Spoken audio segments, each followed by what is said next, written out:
সবাইকে শুভেচ্ছা। আজকে রামনবমী খুব সুন্দরভাবে পালন করা হোক। আবার আমাদের বসন্ত উৎসব এটাও আনন্দের সঙ্গে পালন করা হোক। আমরা সবাইকে নিয়ে আছি, সব ধর্ম এক। ঠাকুর রামকৃষ্ণের একটা কথা বলেছিলেন, যত মত তত পথ। এটাই আমরা বিশ্বাস করি। আমাদের বাঙালির সংস্কৃতি, বাঙালির কৃষ্টি এটাই। রবীন্দ্রনাথ আমাদের পথ দেখিয়েছেন, বিদ্যাসাগর আমাদের শিক্ষা দিয়েছেন। ফলে তাদেরকে আমরা সামনে রেখে এগিয়ে যাবার চেষ্টা করছি। শান্তিনিকেতনে যা হয়, পৌষ মেলা হয়, বসন্ত উৎসব হয়, আমরাও এখানে পৌষ মেলা করি, বসন্ত উৎসব করি, সব প্রকৃতিকে নিয়ে আমরা করছি। তা আজকের আমাদের এখানে রঙে রঙে রঙিন হয়ে উঠছে, বসন্ত উৎসব পালিত হচ্ছে। সবাইকে ধন্যবাদ। দেখুন, আমাদের দীর্ঘদিনের স্বপ্ন, যেহেতু আমি রবীন্দ্রভারতী বিশ্ববিদ্যালয়ের ছাত্র শিক্ষক ছিলাম, 28 বছর শিক্ষকতা করেছি। ফলে আমার শিক্ষা ক্ষেত্রে সব থেকে বেশি প্রভাব ফেলেছে শান্তিনিকেতন। ফলে আমার শিক্ষা এবং চেতনায় রবীন্দ্রনাথ এবং নজরুল আছে। তা আমিও মনে করি শান্তিনিকেতনের দ্বিতীয় আর জিনিস হয় না। ফলে শান্তিনিকেতন বর্তমানে আমাদের খুব প্রয়োজন। তাই আমি শান্তিনিকেতনের আদলেই, তার ভাবাদর্শেই এখানে দ্বিতীয় শান্তিনিকেতন হিসেবে গড়ে তোলার চেষ্টা করছি। এখানে সম্প্রীতির একটা বার্তা থাকবে এবং সেই সঙ্গে সঙ্গে শিক্ষার একটা প্রসার থাকবে। শিক্ষা স্বাস্থ্য আমাদের সবাইয়ের জীবনে প্রয়োজন। সেই জন্য এখানে যেমন শিক্ষার ব্যবস্থা থাকছে, সাথে সাথে স্বাস্থ্যেরও ব্যবস্থা থাকছে। ফলে শিক্ষা স্বাস্থ্য নিয়ে আমরা এগিয়ে যাবার চেষ্টা করেছি। এখানে 2017 সালে আমরা বিএড কলেজ শুরু করেছিলাম। প্রতি বছরে একটা ইনস্টিটিউট করছি। এরপরে দিল্লি পাবলিক হাই স্কুল হয়েছে, এমবি মেমোরিয়াল একাডেমি হয়েছে, AR ল কলেজ হয়েছে, ফার্মাসি কলেজ হয়েছে, নার্সিং কলেজ হয়েছে, ARMC হসপিটাল হয়েছে। এবারে 25 ডিসেম্বরের আমরা মেডিকেল কলেজের জন্য অ্যাপ্লাই করব, যাতে মেডিকেল কলেজটা আমরা করতে পারি। পরবর্তীকালে আমাদের যেটা লক্ষ্য আছে, আমরা এটা একটা ইউনিভার্সিটি বা বিশ্ববিদ্যালয় গড়ে তুলব। সেই আদলেই আমরা পরিকাঠামো তৈরি করার চেষ্টা করছি। লাগছে, আমি তো প্রথমেই তোমাদের সবাইকে একটুখানি শুভেচ্ছা জানাচ্ছি। আমার বন্ধুবর রবদার একটা আজকে জন্মদিন এবং এই প্রতিষ্ঠানেরও জন্মদিন। তো আমি থাকি তো অনেক দূরে, এখান থেকে কয়েক হাজার কিলোমিটার দূরে থাকি, তো আগরতলা, ত্রিপুরা। সেখান থেকে আমি বারবার ছুটে আসি, বিশেষ করে বসন্ত উৎসব এবং আমাদের পৌষ মেলায় চলে আসি। এখানে আসলে না একটু চিত্ত শুদ্ধি হয় মনে হয়, এবং এখানে আসলে শান্তিনিকেতনের একটা ফ্লেভার আমরা খুঁজে পাই। তো আমি বিশ্বাস করি যে আগামী দিনে এটা একটা বড় বিশ্ববিদ্যালয় হবে। এবং এই আমাদের পূর্ব ভারতে, আমি একটু আগেও বলেছিলাম যে বিশ্বকবি রবীন্দ্রনাথ ঠাকুর কি মানসিক একটা অবস্থা নিয়ে 1901 সালে 2 সালে একটা চালাঘর তৈরি করেছিলেন শান্তিনিকেতনে, একটা আশ্রম বিদ্যালয় প্রতিষ্ঠা করেছেন। তার স্ত্রী বিয়োগ হয়েছে, সেই সময়ে কি একটা মানসিক অবস্থার মধ্যে তিনি এটা করেছিলেন। আজকে বিশ্বভারতী বিশ্ববিদ্যালয়, আজকে শান্তিনিকেতন কোথায় সারা বিশ্ব পৃথিবীতে আজকে ছড়িয়ে পড়েছে। সেইভাবে নলেজ সিটিও একদিন অনেক অনেক দূর, আমরা হয়তো বেঁচে থাকবো না, আমরা হয়তো দেখবো না, কিন্তু এটা বিশ্বাস করি যে নলেজ সিটি আগামী দিনে একটা বড় জায়গায় যাবে এবং এই পূর্ব ভারতে একটা বড় প্রতিষ্ঠান হিসাবে গড়ে উঠবে। বিশ্ববিদ্যালয় তো বটেই, এখানে জ্ঞানের গবেষণা হবে, গবেষণাগার হবে, ইত্যাদি অনেক কিছু হবে। ইতিমধ্যেই প্রায় 10টা প্রতিষ্ঠান গড়ে উঠেছে এই গত 1 দশকে। সুতরাং এটা একটা বড় বিষয়। এখন পশ্চিমবাংলার মানুষ এই প্রতিষ্ঠানকে বড় মানসিকভাবে সাপোর্ট করবে। এবং সেলিম দুরানি বিষয়ে যে কথা বলেছে, আমরা পুরোপুরিভাবে অসাম্প্রদায়িক ধর্মনিরপেক্ষ দৃষ্টিভঙ্গিতে আমরা চলি। আমরা সেইভাবেই আমাদের প্রতিষ্ঠানগুলোকে দেখতে চাই এবং এখানে আগামী দিনে জ্ঞানের উন্মেষ ঘটবে। নলেজ সিটি নামটা এত অসাধারণ, এত সুন্দর যে আগামী দিনে নলেজ বিশ্ববিদ্যালয় হবে, সেই আশায় আমরা আছি। সবাই ভালো থাকুন। যে আব্দুল কালাম একটা কথা বলেছিলেন যে জেগে স্বপ্ন দেখো, ঘুমিয়ে নয়। যে স্বপ্নটা তোমাকে তাড়না করবে সবসময়। তো আমার এই বন্ধু আব্দুর রাব একটা সময় স্বপ্ন দেখেছিলেন। আমরা একটা আন্দোলনের পথে ছিলাম একটা সময়, 1994-95 এবং সেটা আমরা একাডেমি অফ ফাইন আর্টসের সামনে আমাদের একটা দাবি ছিল যে প্রত্যেকটা আমাদের পশ্চিমবঙ্গের প্রত্যেকটা সাব ডিভিশনে যেন রবীন্দ্র মঞ্চ যেমন থাকবে, তেমনি নজরুল মঞ্চ থাকুক, সুকান্ত মঞ্চ থাকুক, হ্যাঁ, নজরুল বিশ্ববিদ্যালয় তৈরি হোক। এটা আমাদের একটাই ছিল। তো আসলে এই যে সম্প্রীতির বার্তা উনি যেটা বলছেন, এটা কিন্তু আজকের নয়। আমরা আজকের দিনে এসেও সেই জ্বলন্ত একটা দেখছি এখনো পথে, যখন বলছি যে হিন্দু মুসলিমকে ভাগ করে দেওয়া হচ্ছে, খ্রিস্টানকে ভাগ করে দেওয়া হচ্ছে।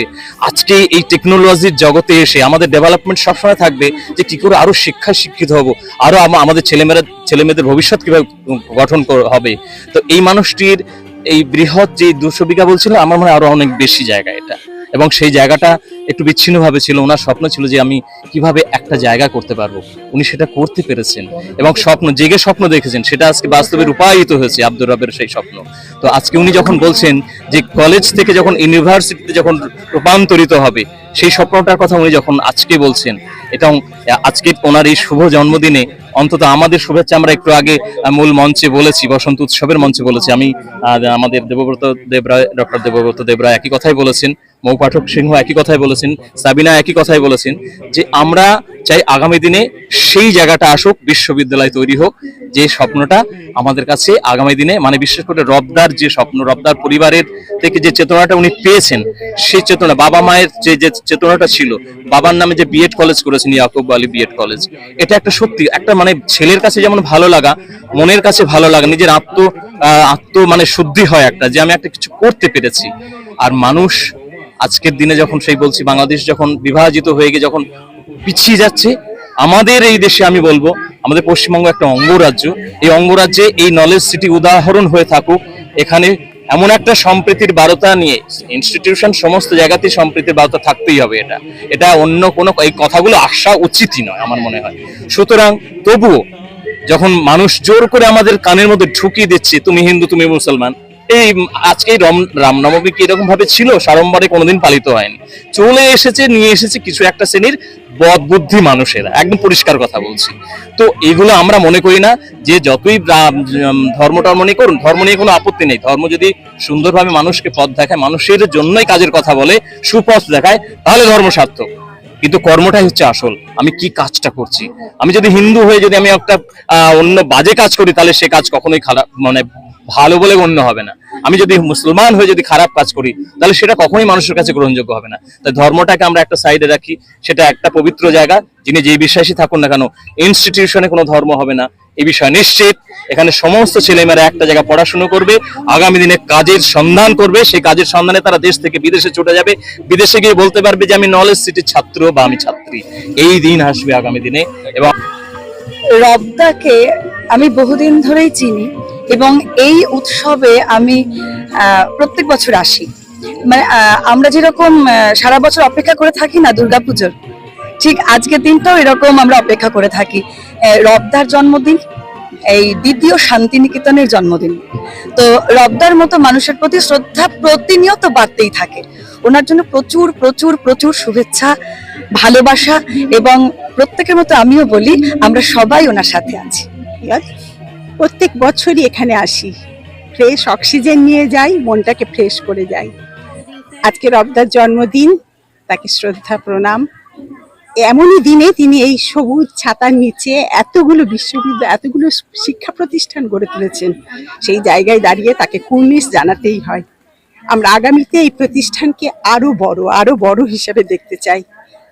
আজ রামনবমী, এই ক্ষেত্রটা মিলন ক্ষেত্র, মহা মিলন ক্ষেত্র হয়ে উঠেছে, এবং এই সম্প্রীতির সুর যেন চারিদিকে ছড়িয়ে পড়ে, সকলের মনে সেটা দোলা দেয়। এই বলে আমি শেষ করছি। আজকের আমি একটা কথাই বলি, নলেজ সিটিতে এসে জাতি ধর্ম বর্ণ নির্বিশেষে যে পৃথিবীটাকে আমরা দেখতে চাই, আমরা এই নলেজ সিটিটাকে ঠিক সেভাবে দেখি। যেমন শিক্ষা, তেমনি একেবারে রবীন্দ্রনাথ ঠাকুরের আদলে, যেহেতু আমাদের রব সাহেব উনি বিশ্বভারতী ছাত্র, সেই দিক থেকে উনি চেষ্টা করেছেন একেবারে শান্তিনিকেতনের মতন করে ছাত্রছাত্রীদেরকে গড়ে তুলতে। যেটা আমাদের কাছে বড় পাওয়া, সেটা হচ্ছে আমাদের পরবর্তী প্রজন্মদের, তাদেরকে এই যে পথ দেখানো, এত বিশ্ব জুড়ে আজকে নলেজ সিটির এই যে সুনাম আমরা। আর তাছাড়া সবচাইতে বড় কথা হচ্ছে আমরা একেবারে আমাদের কলকাতায় একটা শান্তিনিকেতন পেয়েছি। রব সাহেব যেটা মানে স্থাপিত করেছেন, আজকে ওনার জন্মদিন এবং এখানকারও জন্মদিন। আর একটা যেটা না বললে নয়, এই সারা চতুর্দিকে যেদিকে তাকাই সবুজ আর সবুজ। সবুজের অর্থ হচ্ছে সেটা কি বলতো, মনের সবুজ, প্রাণের সবুজ। সবুজ অক্সিজেন দেয়, সবুজ আমাদের বাঁচিয়ে রাখে। আর এই বৃক্ষ, লতা পাতা, গাছ গাছালি সব আমাদেরকে প্রাণ দিয়েছে, সেটা এই নলেজ সিটি। সংস্কৃতির যত শিল্পীরা আমি বলবো কলকাতায় সবাই চায় এখানে আসতে, একটু নিজেদেরকে তুলে ধরতে। অতএব সেই দিনটার জন্য আমাদের আবার একটা বছরের অপেক্ষা করতে হবে, এটা একটা বড় কথা। থাকুক, বেঁচে থাকুক গো এই শান্তিনিকেতনের যে আদলে রবীন্দ্রনাথ ঠাকুর গড়েছেন, রবের জন্য ঠিক সেই রকম আমাদের একটা শুভেচ্ছা রইল সকলের। নেপালগঞ্জ থেকে আসছি। তো মানে নেপালগঞ্জ থেকে এখানে খুব বেশি দূরত্ব নয়, 7-8 কিলোমিটারের দূরত্ব। তো মনে হচ্ছে যেন আমি সুদূর সেই আমাদের শান্তিনিকেতন, সেখানে আমি যেন এখন বিরাজ করছি। সেই রকম একটা পরিবেশ, সবুজের মধ্যে নানান কালার, বিশেষ করে হলুদটা আমরা দেখতে পাচ্ছি। তো এখানের একটাই মোটো বা উদ্দেশ্য যে ধর্ম যার যার, কিন্তু শিক্ষা সবার এবং আমাদের উৎসব সবার। হ্যাঁ, ঠিক সেইটা যেন এখানে আমরা একদম পুরো বিশ্বাস করছি এবং দেখতে পাচ্ছি, একদম চাক্ষুষ প্রমাণ। তো এইভাবে আজকের এই রব স্যারের শুভ জন্মদিনে আমি বিগত 2 বছর এবং এটা নিয়ে 3 বছর হচ্ছে কিনা এখানে এই বসন্ত উৎসবে আমি উপস্থিত হয়েছি। তো এখানে আসলে সত্যি মানে একটা দিদি বললেন যে এখানে একটা অক্সিজেন পাওয়া যায়। সত্যি এখানে যেমন আমরা বেঁচে থাকতে যেমন একটা অক্সিজেন যে গ্যাস, সেই অক্সিজেন নয়, এখানে যেন একটা শিক্ষার অক্সিজেনও এখানে যেন আমরা কোথাও খুঁজে পাচ্ছি। সেটা কিন্তু আমাদের একটা মানে প্রাণে লেগে যাচ্ছে, হ্যাঁ, মনে প্রাণে সেই শিক্ষার অক্সিজেনটাও আমরা কিন্তু পাচ্ছি। এই বলে রব স্যার সুস্থ থাকুন, ভালো থাকুন, এবং ওনার উদ্দেশ্য যেটা সেইটা উনি থাকতে থাকতে সফল হয়ে যাক, এবং খুব দ্রুত সেটা আমরা দেখতে পাবো নিশ্চয়ই। আর আমরা সকলে মিলে রব স্যারের সঙ্গে আছি, আর আমরা সেই শুভ দিন খুব দ্রুত আমরা সফল লাভ করব।